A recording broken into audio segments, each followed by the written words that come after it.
Hello students, welcome to my channel English by Adarsh Kushwaha. आज हम लोग इस वीडियो में कंडीशनल सेंटेंस को समझेंगे कि कंडीशनल सेंटेंस क्या होते हैं, इनका कैसे यूज़ किया जाता है और एग्ज़ाम में कैसे इनसे क्वेश्चन पूछे जाते हैं।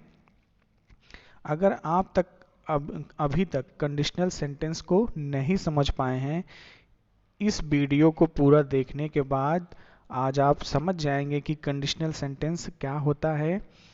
आप इसका ट्रांसलेट करना भी सीख जाएंगे। इस वीडियो में मैं ट्रांसलेट करना भी बताऊंगा कि कंडीशनल सेंटेंस को ट्रांसलेट कैसे करते हैं, एग्ज़ाम में क्वेश्चन कैसे आते हैं। सारी चीज़ें कंडीशनल सेंटेंस के बारे में बताई जाएंगी। तो चलिए आइए देखते हैं।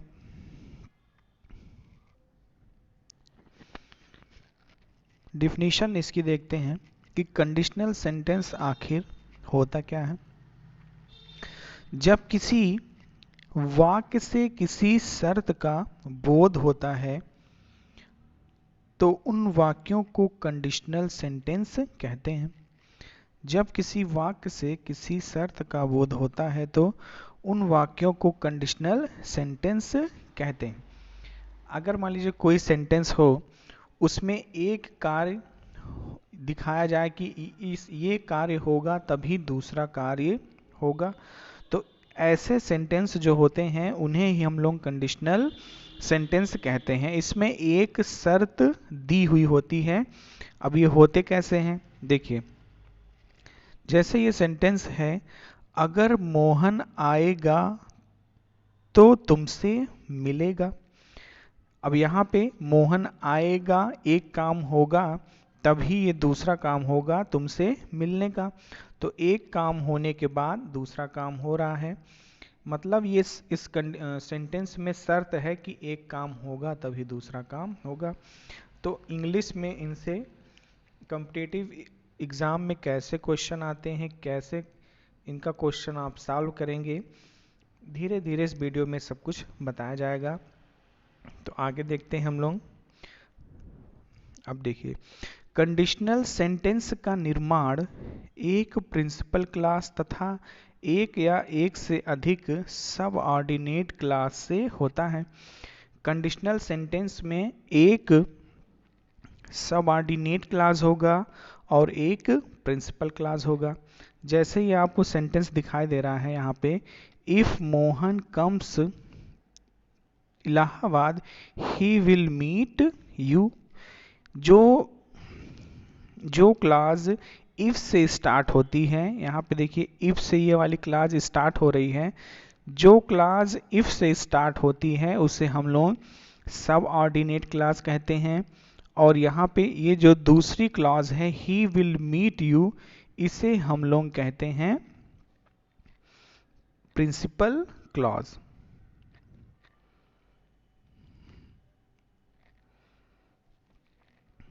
अब आगे बढ़ते हैं। सब ऑर्डिनेट क्लॉज का निर्माण करने के लिए हम कंजक्शन ऑफ कंडीशन, जिससे कि एडवर्ब क्लॉज ऑफ कंडीशन का निर्माण किया जाता है, का प्रयोग करते हैं। प्रमुख कंजक्शन ऑफ कंडीशन है। तो जो कंडीशनल सेंटेंस बनते हैं इसमें कुछ कंजक्शंस जोड़े जाते हैं। तो ये कंजक्शंस कौन से हैं जिसको जोड़ के हम लोग कंडीशनल सेंटेंस बनाते हैं? तो पहला है इफ़। इफ़ का मीन्स हो जाएगा यदि, अगर, इफ़, इन केस भी हम लोग लगाते हैं और ये सभी सब ऑर्डिनेट क्लास में लगेगा। If, in case, supposing, provided that, on condition that, until, unless, ये सभी क्या हैं? कंजक्शन है जो सेंटेंस के स्टार्ट में लगते हैं। जैसे यहाँ पे देखिए इफ यहाँ पे लगा हुआ है, यहाँ पे इफ कंजक्शन लगा हुआ है और इसी इफ की जगह पे अनटिल भी आ सकता है, अनलेस भी आ सकता है, प्रोवाइडेड भी आ सकता है, प्रोवाइडेड दैट भी आ सकता है। तो हम लोग देखते हैं आगे। अब जैसे देखिए यहाँ पे इन केस का मीन्स होता है यदि, सपोजिंग का मीन्स हो गया अगर यदि, प्रोवाइडेड का मीन्स हो गया बशर्ते या परंतु, और ऑन कंडीशन दैट इस शर्त पर कि, और अनटिल और अनलेस का यूज हम लोग करते हैं जब तक और तब तक के सेंस में। तो जो एग्जाम में जो कंजक्शन लगा के क्वेश्चन आते हैं उसमें सबसे ज्यादा इफ लगा के आएगा, और इफ का मीन्स यदि अगर तो हो जाएगा, अगर इसके बाद कॉमा लग जाएगा। व्हेन का यूज आएगा, व्हेन जब तब के लिए हम लोग यूज करेंगे, और इसी तरह अनटिल और अनलेस आएगा। अनटिल और अनलेस का यूज हम लोग जब तक और तब तक के सेंस में करते हैं, प्रोवाइडेड बशर्ते, और जैसे ही वैसे ही के लिए हम लोग एज सून एज या नो सूनर देन का यूज करते हैं। अब देखिए कंडीशनल सेंटेंस में एग्जाम से क्वेश्चन कैसे आएगा, तो इसमें लगभग 4 स्ट्रक्चर होते हैं। इन्हीं 4 स्ट्रक्चर को अगर आपने याद कर लिया तो सारे क्वेश्चन आपसे हो जाएंगे। तो जो पहला स्ट्रक्चर है, देखिए पहला स्ट्रक्चर है, इसमें क्या होगा, जो सेंटेंस दिया गया होगा उसमें जो दोनों शर्तें होती हैं वो दोनों शर्तें फ्यूचर में होंगी। जब दोनों शर्त फ्यूचर में हो तब हम लोग क्या करते हैं, यही देखते हैं। यदि कंडीशनल सेंटेंस के दोनों ही क्लॉजेस से भविष्य में शर्त का भाव व्यक्त होता है तो ऐसी स्थिति में हम सबऑर्डिनेट को प्रेजेंट इंडेफिनिट टेंस में बनाते हैं तथा प्रिंसिपल क्लास को फ्यूचर इंडेफिनिट टेंस में बनाते हैं। अब इसका स्ट्रक्चर आप देखिए, स्ट्रक्चर क्या है इसका, जो इफ वाली क्लास होगी, इफ वाली class means subordinate clause. If वाली क्लास में हमेशा सिंपल प्रेजेंट टेंस का यूज किया जाएगा और प्रिंसिपल क्लास में हमेशा सिंपल फ्यूचर टेंस का प्रयोग किया जाएगा। और ये होगा कब, ये स्ट्रक्चर बनेगा कब, जब दोनों शर्त फ्यूचर में दी गई होंगी तभी। अब इसको समझते हैं कैसे, देखिए ये कुछ सेंटेंस दिए गए हैं, जैसे यदि वह आएगा तो मैं जाऊंगा। ये दोनों कंडीशन कैसी हैं, फ्यूचर की हैं। यदि वह आएगा तो मैं जाऊंगा, दोनों ही कंडीशंस फ्यूचर की हैं। तो इसमें जिस पार्ट में यदि आएगा उसकी जब इंग्लिश हम लोग बनाएंगे तो इफ से स्टार्ट होगा, और इफ वाली क्लास जो होगी हमेशा प्रेजेंट इंडेफिनिट टेंस में होगी। तो यहां हो जाएगा इफ ही कम्स, वह का ही हो जाएगा, आएगा का कम्स हो जाएगा। इफ ही कम्स तो की जगह हम लोग कॉमा लगा देंगे, यहाँ पे कॉमा लगा है, तो मैं जाऊंगा, आई विल गो। अब प्रिंसिपल क्लास जो है इसको हम लोग किस में बनाएंगे, फ्यूचर इंडेफिनिट टेंस में बनाएंगे। तो यहाँ पे आई विल गो हो जाएगा, आई शैल गो भी हो सकता है। सेकंड देखते हैं, यदि वह अच्छा गाएगी तो इनाम पाएगी। ये भी फ्यूचर की कंडीशन है, यदि वह अच्छा गाएगी तो वह इनाम पाएगी। तो यदि जो लगा है इसको हम लोग सबऑर्डिनेट क्लास में लिखेंगे। इफ यदि की जगह इफ वह अच्छा गाएगी, इफ सी सिंग्स वेल, अब तो की जगह कॉमा लग गया, she will get a prize. अब विल लगा है, फ्यूचर इंडेफिनिट टेंस हो जाएगा। चलिए अब आगे देखते हैं इसी तरह, यदि इस वर्ष समय पर वर्षा न होगी तो बहुत से किसान भूखों मर जाएंगे। ये भी फ्यूचर में कंडीशन को बता रहा है कि यदि इस वर्ष वर्षा ना हुई होगी तो बहुत से किसान भूखों मर जाएंगे। तो इसको ट्रांसलेट करते हैं हम लोग, if does not rain timely this year many farmers will starve to death. अब यहाँ पे ना हुई निगेटिव सेंटेंस है और प्रेजेंट इंडेफिनिट में लिखना है, तो यहाँ पे और मौसम की बात हो रही है, इसलिए सब्जेक्ट हम लोग यहाँ पे इट को लिखेंगे। It does not rain timely this year, और बहुत से किसान भूखों मर जाएंगे। Many farmers will starve to death. Next देखते हैं, अगर ग्लास गिरेगी तो टुकड़े टुकड़े हो जाएगी। ग्लास गिरेगी तो टुकड़े टुकड़े हो जाएगी, कंडीशनल सेंटेंस है। तो अगर के लिए हम लोग क्या लिखेंगे, if the glass falls down it will shatter into pieces. अब यहाँ पे सबऑर्डिनेट क्लास में प्रेजेंट इंडेफिनिट टेंस हो गया, और यहाँ पे it will shatter into pieces, यहाँ पे फ्यूचर इंडेफिनिट टेंस हो गया। आगे हम लोग समझते हैं,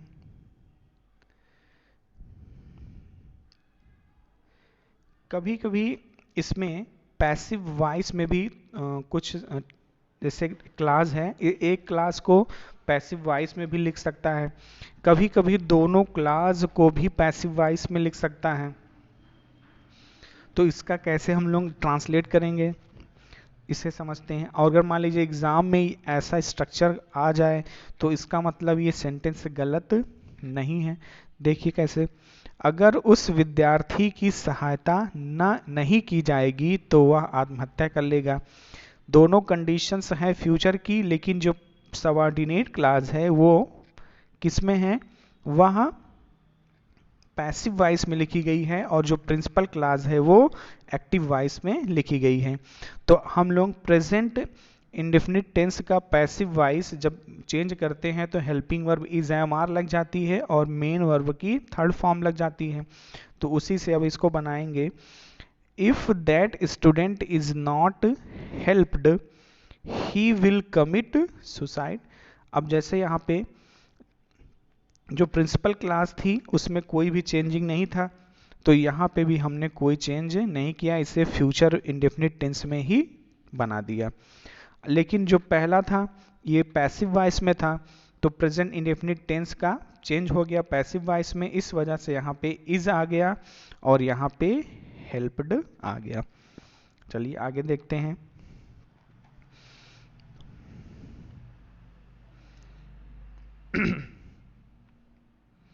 यहाँ पे दोनों जो क्लास है दोनों क्लास पैसिव में है। अगर उन अपराधियों को ना मारा गया तो बहुत से निर्दोष लोग मारे जाएंगे। फ्यूचर में कंडीशंस है, यदि अपराधियों को ना मारा जाएगा तो बहुत से निर्दोष लोग मारे जाएंगे। अब दोनों ही पैसिव वॉइस में दे दिया है, तो यहाँ पे क्या करेंगे, if those criminals are not killed many innocent people will be killed. अब पैसिव वॉइस में जब हम लोग बनाते हैं तो बिल का बिल भी हो जाता है और मेन वर्ब की थर्ड फॉर्म लगती है। तो यहाँ पे देखिए विल भी हो गया और यहाँ पे मेन वर्ब की थर्ड फॉर्म लग गया, किल्ड लग गया, और यहाँ पे आर लग के ये भी थर्ड फॉर्म लग गया, किल्ड हो गया। आई होप आपको सारी चीज़ें क्लियर हो रही होंगी। तो वीडियो को एंड तक देखेंगे तो पूरा आपका कंडीशनल सेंटेंस क्लियर हो जाएगा। अब देखिए ये जो है एसएससी में या किसी भी कॉम्पिटिटिव एग्जाम में कैसे क्वेश्चंस आते हैं। जैसे क्वेश्चन आया है, we shall go out if it does not rain. अब यहाँ पे इफ आया है सेंटेंस के बीच में, तो इफ के बाद इट डज नॉट रेन लिखा है, इट डज नॉट रेन्स लिखा है, और यहाँ पे प्रिंसिपल क्लास में वी शैल गो आउट लिखा है। तो सी ऑप्शन जो है यहाँ पे हम लोग if it does not rains लिखा है, तो यहाँ पे डज लगा है। जब भी प्रेजेंट इंडेफिनिट टेंस निगेटिव होता है नॉट लगा हुआ होता है तो हम लोग उसमें मेन वर्ब की फर्स्ट फॉर्म लिखते हैं। तो यहाँ पे रेन्स नहीं होगा, यहाँ पे रेन हो जाएगा। तो सी वाले ऑप्शन में क्या हो जाएगा, इट डज नॉट रेन हो जाएगा। नेक्स्ट क्वेश्चन देखते हैं हम लोग।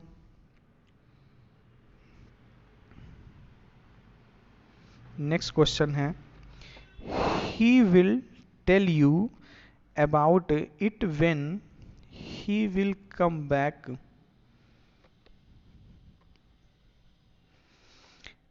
ही विल टेल यू, यहाँ पे देखते हैं हम लोग इफ की जगह पे क्या लिखा है, व्हेन लिखा है, जैसे और उसके बाद ही विल कम बैक लिखा है। अभी तक हम लोगों ने क्या पढ़ा था, जो इफ वाली क्लास होती है उसमें हम लोग प्रेजेंट इंडेफिनिट टेंस को लिखते हैं, और जो प्रिंसिपल क्लास होती है उसमें हम लोग फ्यूचर इंडेफिनिट टेंस लिखते हैं।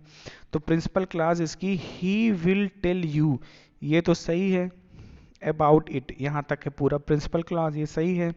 अब उसके बाद व्हेन से यहाँ पे सबऑर्डिनेट क्लास स्टार्ट हुआ है, लेकिन यहाँ पे बिल है, तो यहाँ पे चेंज क्या हो जाएगा, इसको हम लोग प्रेजेंट इंडेफिनिट टेंस में चेंज करेंगे, ही कम्स बैक, ये सही होगा। तो सी ऑप्शन जो है यहाँ पे हम लोग ही कम्स बैक कर देंगे, तो ये सेंटेंस सही हो जाएगा। क्वेश्चन थर्ड देखते हैं। क्वेश्चन थर्ड है, we shall wait till you will finish your lunch. We shall wait, अब प्रिंसिपल क्लास है, प्रिंसिपल क्लास को हम लोग फ्यूचर इंडेफिनिट टेंस में लिखेंगे, यहाँ पे कोई दिक्कत नहीं है, ये सही है। अब यहाँ से देखिए, till you will finish your lunch, अब यहाँ से सबऑर्डिनेट क्लास स्टार्ट हो गया है, तो सबऑर्डिनेट क्लास किस में बनेगा, प्रेजेंट इंडेफिनिट में बनेगा। तो यहाँ पे जो बिल लिखा है इसका यूज हम लोग नहीं करेंगे, तो क्या हो जाएगा, यू फिनिश योर लंच। तो यहाँ पे फिनिश योर लंच जो होगा सी ऑप्शन में यहाँ पे सही हो जाएगा। फिनिश योर लंच जब हम लोग लिख देंगे तो सेंटेंस सही हो जाएगा। पहला स्ट्रक्चर आई होप आप लोगों को समझ में आ गया होगा। पहला स्ट्रक्चर है, यहाँ पे आप ध्यान से देखिए, पहला स्ट्रक्चर जो है इफ के साथ हम लोग सिंपल प्रेजेंट टेंस का यूज करते हैं, और जो नेक्स्ट क्लास होगी उसमें हम लोग सिंपल फ्यूचर टेंस का यूज करते हैं। एक तो ये एक स्ट्रक्चर हो गया। अब देखिए इसमें हम लोग क्या क्या बदलाव कर सकते हैं।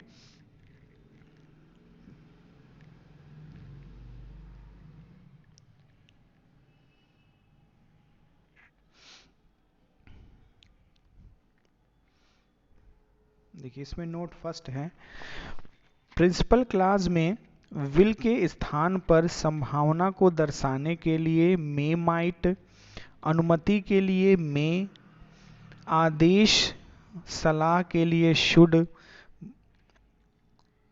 या मस्ट, तथा शिष्टाचार संबंधित निवेदन के लिए कुड का भी प्रयोग कर सकते हैं। तो जैसे जहाँ पे हम लोग अभी तक विल और शैल का यूज करते थे उसकी जगह हम लोग may might, should, must, could का भी प्रयोग कर सकते हैं, जैसे हमको सेंस देना हो।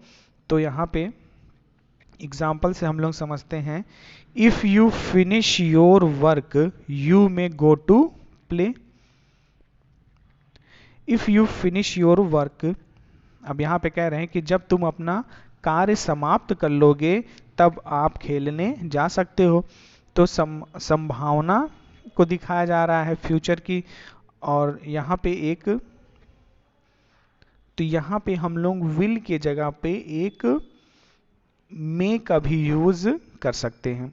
नोट सेकंड देखते हैं हम लोग, इफ क्लास में सिंपल प्रेजेंट टेंस के स्थान पर प्रेजेंट कंटीन्यूअस का भी प्रयोग किया जा सकता है। तो जहाँ पे हम लोग प्रेजेंट टेंस लिखते थे सबऑर्डिनेट क्लास में, वहाँ पे हम लोग कंटीन्यूअस टेंस का भी यूज कर सकते हैं। जैसे if you are not reading my book you should give it to me. यदि आप मेरी पुस्तक नहीं पढ़ रहे हैं तो आपको मुझे दे देना चाहिए। आगे देखते हैं। नोट थर्ड है, इफ क्लास में प्रेजेंट परफेक्ट टेंस का भी प्रयोग हो सकता है। तो जो इफ क्लास होती है उसमें हम लोग परफेक्ट टेंस भी यूज कर सकते हैं। एग्जाम्पल देखते हैं, if you have finished the work you may go. यदि आपने काम पूरा कर लिया है तो आप जा सकते हैं। एक लास्ट नोट है इसका, इस नोट से एग्जाम में क्वेश्चन आ सकते हैं। यदि दो कंडीशनल वर्ड का प्रयोग एक साथ नहीं करना चाहिए। तो जैसे हम लोग इफ लिखते हैं, इफ क्या है, एक कंडीशनल वर्ड है, तो इसी तरह कोई दूसरा कंडीशनल वर्ड उसके साथ यूज नहीं करना चाहिए। देखिए जैसे यहाँ पे सपोज इफ लिखा है, तो सपोज भी कंडीशनल वर्ड है और इफ भी कंडीशनल वर्ड है। तो हम लोग यहाँ पे या तो इफ को लिखेंगे या तो सपोज को लिखेंगे। तो इफ लिख के कैसे बनेगा, if you let you will be in problem. तो हम लोग एक ही कंडीशनल वर्ड का यूज करेंगे, कभी भी दो कंडीशनल वर्ड का यूज एक साथ नहीं किया जाएगा। चलिए वीडियो में हम लोग आगे बढ़ते हैं। ये पहला स्ट्रक्चर खत्म हो गया। अब हम लोग सेकेंड स्ट्रक्चर की तरफ बढ़ते हैं। सेकेंड स्ट्रक्चर, जब दोनों ही क्लॉज जो होंगी वो पास्ट में शर्त का भाव देंगी, उस कंडीशन में क्या स्ट्रक्चर लगेगा, इसमें हमको ये समझना है। पहले स्ट्रक्चर में हमने पढ़ा कि जो दोनों शर्त होती थी वो फ्यूचर की होती थी। अब हम लोग पढ़ेंगे कि जो दोनों शर्त होंगी वो हाँ पास्ट टेंस में होंगी। तो देखते हैं इसे हम लोग।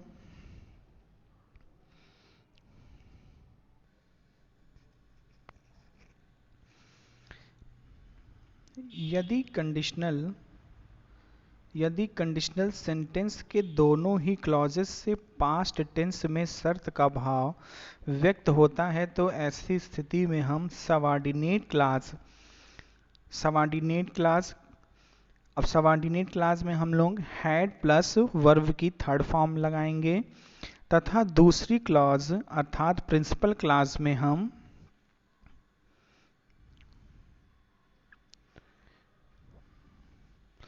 आवश्यकता अनुसार would have plus V3, might have plus V3 तथा could have plus V3 construction में बनाते हैं। इसका मतलब क्या है कि यदि जो सेंटेंस दिया गया है उसमें दोनों शर्तें पास्ट टेंस की हों तो हम लोग जो सबऑर्डिनेट क्लास को लिखेंगे, सबऑर्डिनेट क्लास को हम लोग पास्ट परफेक्ट में लिखेंगे, और जो प्रिंसिपल क्लास होगी उसमें हम लोग would have plus V3 construction का यूज करेंगे। यहां से आप स्ट्रक्चर को देख सकते हैं। यदि दोनों शर्तें पास्ट की हो तो हम लोग सबऑर्डिनेट क्लास को if plus past perfect tense में लिखेंगे, और जो प्रिंसिपल क्लास है उसको subject plus would have plus V3 construction में लिखेंगे। तो हम लोग इसका एक सेकेंड स्ट्रक्चर भी है। जैसे पास्ट परफेक्ट टेंस है तो इसमें जो हेल्पिंग वर्ब लगता है वो हैड लगता है। तो हम लोग हैड को इफ के स्थान पर भी लिख सकते हैं।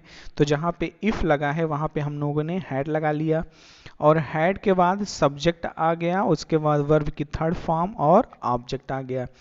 लेकिन यहाँ पे प्रिंसिपल क्लास में कोई भी चेंज नहीं हुआ। यहाँ पे subject would have plus V3 ये सेम रहेगा। बस हम लोग जो सबऑर्डिनेट क्लास है उसमें हैड हम लोग पहले लिख सकते हैं इफ की जगह पर। तो इसका ट्रांसलेट कैसे करेंगे इसे हम लोग आइए समझते हैं। जैसे है, यदि वह तुम्हें देखता तो वह रुक जाता। ये पास्ट की कंडीशन को बता रहे हैं कि यदि वह तुम्हें देखता तो रुक जाता, पास्ट का कंडीशन है। तो जिसमें यदि लगा है वो सबऑर्डिनेट क्लास होगा। तो उसमें हम लोग पास्ट परफेक्ट टेंस लिखेंगे। तो यहाँ पे I, if he had seen you, यहाँ पे सेंटेंस की स्टार्टिंग इफ से हुआ, सब्जेक्ट आया, फिर हैड लगा, हैड के बाद हम लोग मेन वर्ब की थर्ड फॉर्म लगाते हैं, तो सी सा सीन हुआ। प्रिंसिपल क्लास जो है तो की जगह हमने यहाँ पे देखिए कॉमा लग गया, और उसके बाद वह रुक जाता। अब वह रुक जाता, यहाँ पे हम लोगों को हेल्पिंग वर्ब क्या लगाना पड़ेगा, would have, he would have. अब मेन वर्ब की थर्ड फॉर्म लग जाएगा stopped, he would have stopped हो जाएगा। इसको दूसरी तरह से कैसे बना सकते हैं, इफ हटा के, इफ जब हम लोग हटाएंगे तो सबसे पहले हैड लिखेंगे, हैड के बाद ही आ गया सब्जेक्ट, और उसके बाद मेन वर्ब सीन, और उसके बाद यहाँ पे ऑब्जेक्ट आ गया। और principal class as it is, जैसे है वैसे ही लिख देंगे, तो इसमें कोई भी चेंजिंग नहीं होती। एग्जाम में इन दोनों स्ट्रक्चर से क्वेश्चन आ सकता है, चाहे तो पहले हैड लिख के आ जाए और चाहे पहले इफ लग के आ जाए, दोनों में से कोई भी आ सकता है। सेकंड देखते हैं हम लोग, यदि वह मेरे पास आता तो मैं उसकी सहायता करता। अब इसे हम लोग कैसे बनाएंगे, if he had come to me I would have helped him. चलिए नेक्स्ट देखते हैं,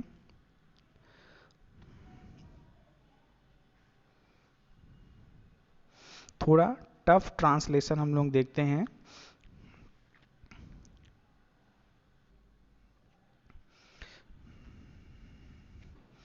यदि उस आतंकवादी ने आत्मसमर्पण कर दिया होता तो सैनिक उसे गोली न मारते। पास्ट की शर्त है, तो जो सबऑर्डिनेट क्लास है उससे में हम लोग पास्ट परफेक्ट में बनाएंगे। If that terrorist had surrendered that soldiers would not have shoot him dead, ये हो जाएगा। अब इसे हम लोग दूसरी तरह से कैसे बना सकते हैं, हैड को पहले लिखकर हम लोग हैड स्ट्रक्चर से बना सकते हैं। Had that terrorist surrendered soldier would have, soldiers would not have shoot him dead, ये भी हो सकता है। और देखते हैं हम लोग, अगर वह अजनबी अपना रास्ता भटक जाता तो गुंडे उसे लूट लेते। पास्ट की कंडीशन है, अगर वह रास्ता भूल जाता तो उससे गुंडे लूट लेते। तो इसे हम लोग कैसे करेंगे, अजनबी का होता है स्ट्रेंजर, तो if that stranger had lost his way those ruffians would have looted him.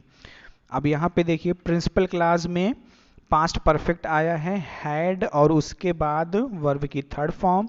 Principal class में वुड आया है, वुड के बाद हैव आया है, और वुड हैव के बाद वर्ब की थर्ड फॉर्म आई है। इसे दूसरे स्ट्रक्चर में कैसे बना सकते हैं हम लोग, had that stranger lost his way those ruffians would have looted him, इसे हम लोग ऐसे भी बना सकते हैं। तो इसे एक बार फिर से आप ध्यान से देख लीजिए, स्ट्रक्चर अगर आपको याद होगा तो कभी भी गलती इसमें नहीं होगी। यदि दोनों जो कंडीशनल सेंटेंस है, यदि उसमें दोनों कंडीशंस पास्ट की हैं तो हम लोग इसी कंस्ट्रक्शन का यूज करते हैं। सबऑर्डिनेट क्लास में पास्ट परफेक्ट टेंस आएगा, और प्रिंसिपल क्लास में वुड हैव प्लस V3 का यूज किया जाएगा। हैड को हम लोग पहले भी लिख सकते हैं इफ की जगह पे, तो हैड सब्जेक्ट प्लस वर्ब की थर्ड फॉर्म ऑब्जेक्ट, और प्रिंसिपल क्लास में subject would have plus V3, ये यहाँ पे हो जाएगा। आई होप अब आपको ये स्ट्रक्चर समझ में आ गया होगा। और इसी में हल्का सा थोड़ा सा चेंज करके एक स्ट्रक्चर है, जैसे ये है if simple past subject would plus B1। अभी आपने पढ़ा जैसे पास्ट परफेक्ट था तो वुड हैव प्लस B3 था। अब यहाँ पे जब सिंपल पास्ट टेंस हो जाएगा, पास्ट इंडिफिनिट टेंस जब होगा, तो यहाँ पे हम लोग सब्जेक्ट और वुड प्लस V1 का यूज करेंगे। तो यहाँ पे देखते हैं हम लोग, इसका यूज हम लोग कब करते हैं? इन वाक्यों में असंभवता व्यक्त करते हैं, अर्थात जिस कार्य का उल्लेख होता है वह नहीं होता है। और इसे समझते हैं, यह सेंटेंस वर्तमान में किसी कंडीशंस की पूर्ति न होने को व्यक्त करता है।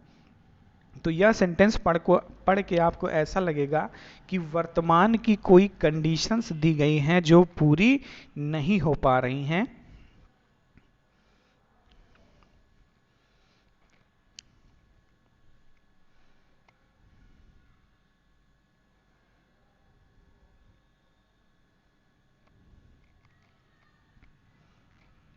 माफ करिएगा।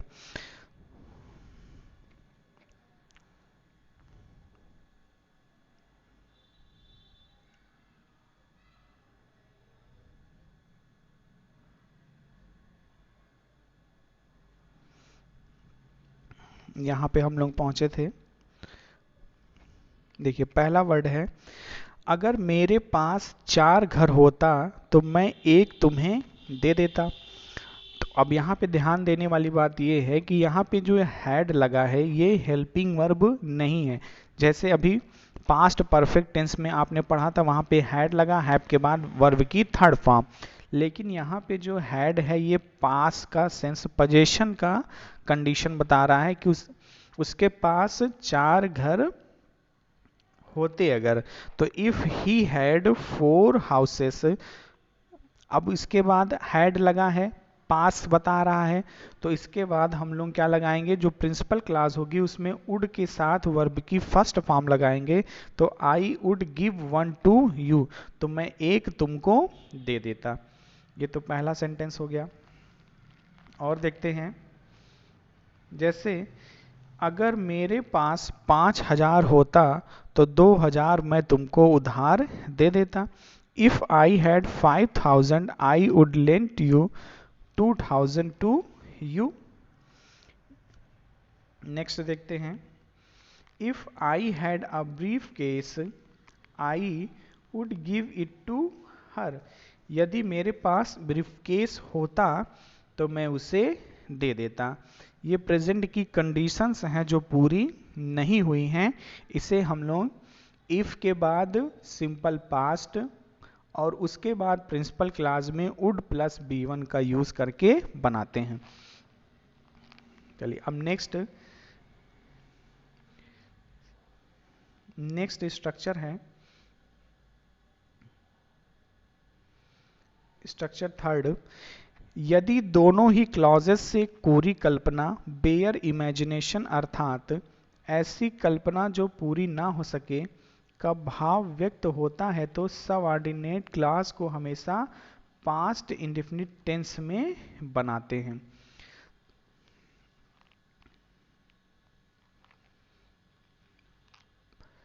तथा दूसरी क्लॉज अर्थात प्रिंसिपल क्लास को हम वुड प्लस B1 से बनाते हैं। इसका स्ट्रक्चर हम लोग देख लेते हैं।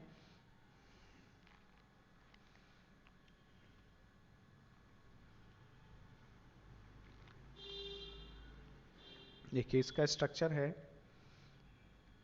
इफ के साथ सिंपल पास्ट और प्रिंसिपल क्लास में subject plus would plus V1। इसे हम लोग पास्ट कैसे दूसरे तरह से लिख सकते हैं, if plus subject plus verb, subject would plus V1 दूसरे। और एक जैसे हम लोगों ने हैड को पहले लिखा था इफ के स्थान पे, वैसे ही हम लोग अब इफ के स्थान पर वर्ब का भी यूज कर सकते हैं। वर्ब सब्जेक्ट ऑब्जेक्ट, फिर उसके बाद प्रिंसिपल क्लास में सब्जेक्ट पहले आएगा, फिर वुड आएगा, फिर उसके बाद वर्ब की फर्स्ट फॉर्म आएगी। अब देखिए इसका एग्जाम्पल देखते हैं। यदि वह चिड़िया होती तो वह आकाश में उड़ती। एक कल्पना है, कल्पना वाला सेंटेंस है, तो इसको कैसे बनाएंगे? इसमें सब्जेक्ट चाहे जो भी हो, जो हेल्पिंग वर्ब लगेगा सबऑर्डिनेट क्लास में वह हमेशा वर ही होगा। यहां से देखिए ये जो लिखा है यहाँ पे वर ही है। If C were a bird, यदि वह चिड़िया होती। अब प्रिंसिपल क्लास में वुड प्लस B1 लगेगा, she would fly in the sky, ये हो जाएगा। अब हम लोग वर को पहले लिख के भी बना सकते हैं, इसे वर को पहले लिख सकते हैं, were she a bird she would fly in the sky. एक तीसरी तरह से भी हम लोग इसे लिख सकते हैं, जैसे जो प्रिंसिपल क्लास है उसको पहले लिख सकते हैं और सबऑर्डिनेट क्लास को बाद में लिख सकते हैं। जैसे she would fly in the sky if she were a bird, इसको हम लोग ऐसे भी लिख सकते हैं। और दो एग्जांपल्स हैं इसमें, जैसे इफ आई वर गॉड, यदि मैं भगवान होता, नो चाइल्ड वुड स्टार्व, कोई भी बच्चा भूखा ना होता। नेक्स्ट देखते हैं, इफ आई वर रिच, यदि मैं अमीर होता, I would help the poor, मैं गरीबों की सहायता करता। और इसमें देखते हैं थोड़ा टफ ट्रांसलेशन देखते हैं। यदि ईश्वर मनुष्य होता तो वह मानवीय कष्टों को सहन न कर पाता। ये भी इमेजिनेशन वाला एक सेंटेंस है। इसका ट्रांसलेट हम लोग देखते हैं, if god were man he would not be able to tolerate human suffering. और इसे हम लोग दूसरी तरह से कैसे बना सकते हैं, were God man he would not be able to tolerate human sufferings. एक और हम लोग देखते हैं यहाँ पे, जैसे इफ आई वर यू। अब देखिए, कभी अगर ऐसा लिखा हो कि आई वर यू, मतलब इफ आई वर यू, यदि मैं आपके स्थान पर होता, आई वुड पनिश हिम, मैं उसे दंडित करता। ये भी इमेजिनेशन वाला सेंटेंस है। अब इसमें इस स्ट्रक्चर से क्वेश्चन कैसे पूछे जाते हैं देखते हैं हम लोग। देखिए, कभी कभी जो सेंटेंस होता है, अगर सेंटेंस की स्टार्टिंग आई विश, यहाँ पे जैसे लिखा है आई विश से होती है, तो अगर सेंटेंस की स्टार्टिंग आई विश से हो तो उसके बाद में जो क्लास लिखी होती है उसमें हमेशा हम लोग वर का यूज करते हैं, क्योंकि यहाँ पे जो आई विश लिखा है इसका मतलब होता है काश। तो यहाँ पे जो काश लिखा है मतलब ये इमेजिनेशन कर रहा है, इस वजह से यहाँ पे जो हेल्पिंग वर्ब लगता है वो हमेशा वर लगता है, क्योंकि जो इमेजिनेशन वाले जो सेंटेंस होते हैं उसमें हम लोग हेल्पिंग वर्ब वर लगाते हैं। तो आई विश आई एम लिखा है, और आगे पढ़ लेते हैं, the richest person in the whole wide world. अब यहाँ पढ़ने से लग रहा है कि ये सेंटेंस कैसा है, इमेजिनेशन वाला है। तो यहाँ पे आई एम नहीं होगा, यहाँ पे आई वर होगा। तो यहाँ पे देखिए, इसको सही करेंगे तो क्या हो जाएगा, आई विश आई वर हो जाएगा। सेकंड हम लोग देखते हैं, second question, I would accept the offer if I were you, यदि मैं आपके स्थान पर होता तो ऑफर को एक्सेप्ट कर लेता।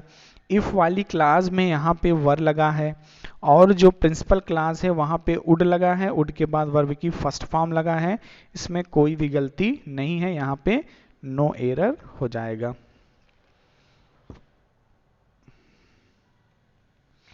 नेक्स्ट देखते हैं हम लोग,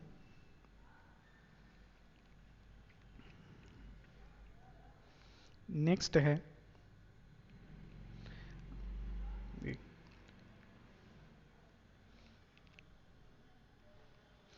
अभी तक हम लोगों ने क्या क्या पढ़ लिया, जब कंडीशंस फ्यूचर की हो, जब कंडीशंस पास्ट की हो, और जब कंडीशंस इमेजिनेशन वाली हो, इतना स्ट्रक्चर हमने पढ़ लिया।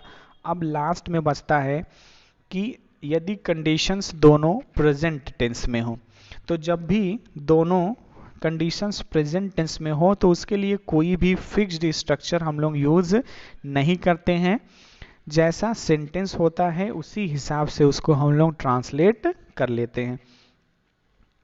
देखते हैं हम लोग इसे, यदि कंडीशनल सेंटेंस की दोनों ही क्लॉजेस से वर्तमान में शर्त का भाव व्यक्त होता है तो ऐसी स्थिति में हम दोनों ही क्लास को प्रेजेंट टेंस में बनाते हैं। तो दोनों ही क्लास को हम लोग प्रेजेंट में बनाएंगे और जैसा अर्थ होगा वैसे हम लोग उसे लिख लेंगे। तो यहाँ देखते हैं हम लोग, पहला जो एग्जाम्पल है,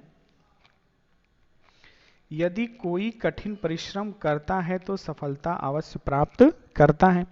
तो यहाँ पे दोनों कंडीशंस प्रेजेंट की हैं, तो इसे हम लोग बनाएंगे कैसे? If one works hard one definitely gets success. अब यहाँ पे दोनों सेंटेंस जो हैं, दोनों क्लॉजेस जो हैं वो प्रेजेंट इंडेफिनिट टेंस में हैं। नेक्स्ट देखते हैं, यदि आप अपने उद्देश्य को जल्द ही प्राप्त करना चाहते हैं तो आपको अनुशासित होना होगा। If you want to achieve your goal soon you must be disciplined. तो यहाँ पे भी दोनों प्रेजेंट इंडेफिनिट टेंस में है। और देखते हैं हम लोग, अगर मैं दिल्ली आता हूं तो आपसे मिलता हूं, ये भी प्रेजेंट की बात है। If I come to Delhi I meet you. अब यहाँ पे एक कॉन्टिन्यूअस का देख लेते हैं, यदि अगर तुम मेरा इंतजार कर रहे हो तो कल आओ। If you are waiting for me come tomorrow, ये हो जाएगा। एक लास्ट स्ट्रक्चर इसमें बचा हुआ है, लास्ट स्ट्रक्चर या लास्ट रूल भी हम लोग कह सकते हैं कि अनटिल और अनलेस। इससे भी एग्जाम में क्वेश्चंस आते हैं कि हम लोग अनटिल कहाँ पे लगा देंगे और अनलेस कहाँ पे लगाते हैं। तो यहाँ हम लोग पढ़ते हैं, अनटिल तथा अनलेस एक ऐसा कंजक्शन ऑफ कंडीशन है जो स्वयं अपने आप में निगेटिव सेंस रखता है, अतः हमें इनसे बनने वाली क्लास को कभी भी नॉट लगा के निगेटिव करने का प्रयास नहीं करना चाहिए।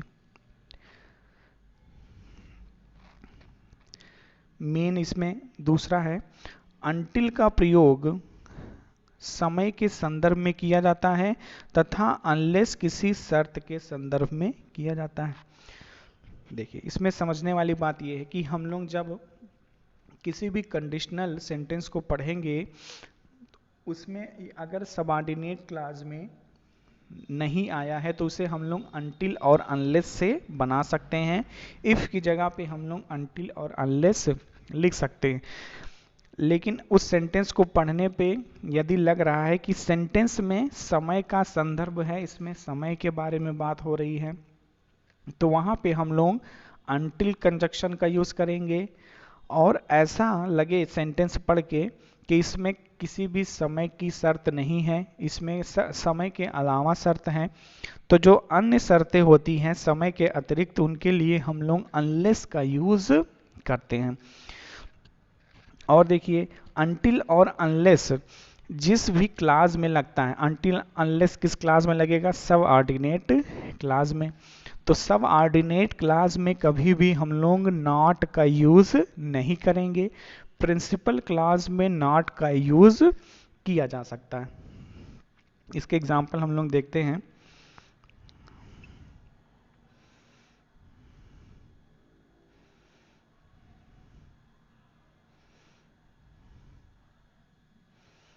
जैसे है, जब तक तुम कठिन परिश्रम नहीं करोगे तुम परीक्षा में पास नहीं हो पाओगे।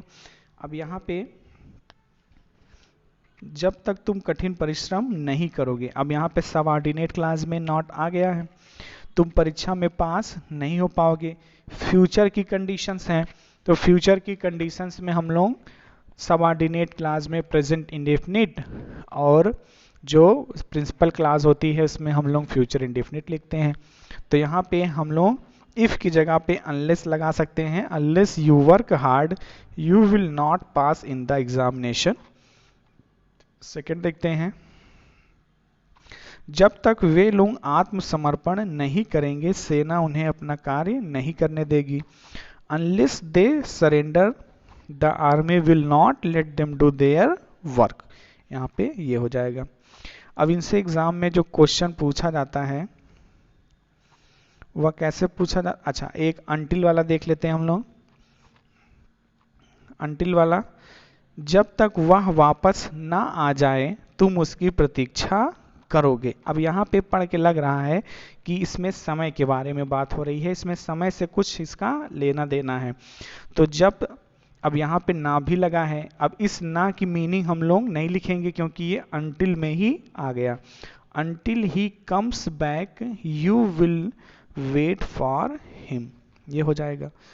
दूसरा देखते हैं, जब तक तुम अपना कार्य पूर्ण ना कर लोगे मैं यहीं रुकूंगा।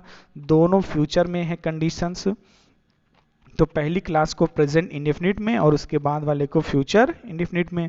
तो until you complete your work I will stay here, तो यहाँ पे ये हो जाएगा। आई होप आपको सारा चीजें क्लियर हो गई होंगी। एक क्वेश्चन इसका देख लेते हैं एग्जाम में कैसे आता है। क्वेश्चन है, unless you will study hard you can not pass. अब देखिए अनलेस वाली क्लास में यहाँ पे विल लगा के दे दिया, तो अनटिल और अनलेस या इफ वाली, या कह सकते हैं कि सबऑर्डिनेट क्लास जो होती है, अगर उसमें हम लोग विल का यूज कभी भी नहीं करते हैं। विल का जो यूज होता है हमेशा प्रिंसिपल क्लास में होता है, वो भी कब, जब सेंटेंस में फ्यूचर की कंडीशंस दी गई हो तब। तो यहाँ पे क्या सही हो जाएगा, you will study, sorry you study hard, यहाँ पे सही हो जाएगा। सेकंड एरर किस पार्ट में था, यहाँ पे सेकंड में यू विल स्टडी हार्ड की जगह यू स्टडी हार्ड हो जाएगा। कंडीशनल सेंटेंस में जितना मैंने पढ़ाया है लगभग क्वेश्चंस इसी में आते हैं, बस आपको सारे स्ट्रक्चर को दिमाग में रखना है। एक बार लास्ट में मैं सारा स्ट्रक्चर दिखा दे रहा हूं, आप इसे नोट कर सकते हैं। एग्जाम में इसी से क्वेश्चंस आते हैं। देखिए इफ के बाद हमेशा सिंपल प्रेजेंट टेंस आएगा और उसके बाद प्रिंसिपल क्लास में future tense, future indefinite tense आएगा। ये होगा कब, जब कंडीशंस फ्यूचर की हो तब। इसके बाद है जब कंडीशंस पास्ट की होती हैं तो सबऑर्डिनेट क्लास में, सबऑर्डिनेट क्लास जो होगी वहां पे पास्ट परफेक्ट टेंस का यूज किया जाएगा और प्रिंसिपल क्लास में वुड हैव प्लस V3 का यूज किया जाएगा। और इसे हम लोग इस तरह से भी बना सकते हैं, इफ की जगह पे हैड लिख सकते हैं और प्रिंसिपल क्लास में कोई भी चेंजिंग नहीं होगा। और एक स्ट्रक्चर यहाँ पे ये था, if simple past subject would plus V1। बस यहाँ पे जो सिंपल पास्ट है इसमें हम लोग हैड लगाते हैं, लेकिन यहाँ पे हैड जो होता है वो मेन वर्ब की तरह यूज होता है, पास के सेंस में हम लोग इसका यूज करते हैं, ना कि हेल्पिंग वर्ब। और यहाँ पे सबसे ज्यादा इंपॉर्टेंट ये स्ट्रक्चर, इफ सिंपल पास्ट और उसके बाद सब्जेक्ट वुड प्लस V1 और उसमें हम लोग वर्ब का यूज करते हैं, यहाँ पे हैड का यूज हम लोग नहीं करेंगे। और इसके बाद वुड प्लस V1 और वर्ब को हम लोग इफ के स्थान पर भी रख सकते हैं। और इस स्ट्रक्चर का यूज हम लोग कब करते हैं, जब जो कंडीशनल सेंटेंस है वो कल्पना वाला सेंटेंस हो तब। और अनटिल और अनलेस है, अनटिल और अनलेस में क्या था, अनटिल का यूज हम लोग समय की शर्त के लिए, और जब समय की शर्त ना दी गई हो तो हम लोग अनलेस का यूज करते हैं। तो चलिए इस वीडियो को हम लोग यहीं पे एंड करते हैं और कंडीशनल सेंटेंस से संबंधित जो प्रैक्टिस है उसको किसी नए वीडियो में अपलोड करके इसके क्वेश्चन से करा दिए जाएंगे, जिससे आपको और क्लियर हो सके कि ये कैसे क्वेश्चन एग्जाम में आते हैं। नेक्स्ट वीडियो तक के लिए बाय बाय। अगर आपको वीडियो अच्छी लगी हो तो चैनल को सब्सक्राइब करें, अगर कुछ चीज़ें ना समझ में आ रही हो तो कमेंट करें। तब तक नेक्स्ट वीडियो तक के लिए थैंक यू, बाय बाय।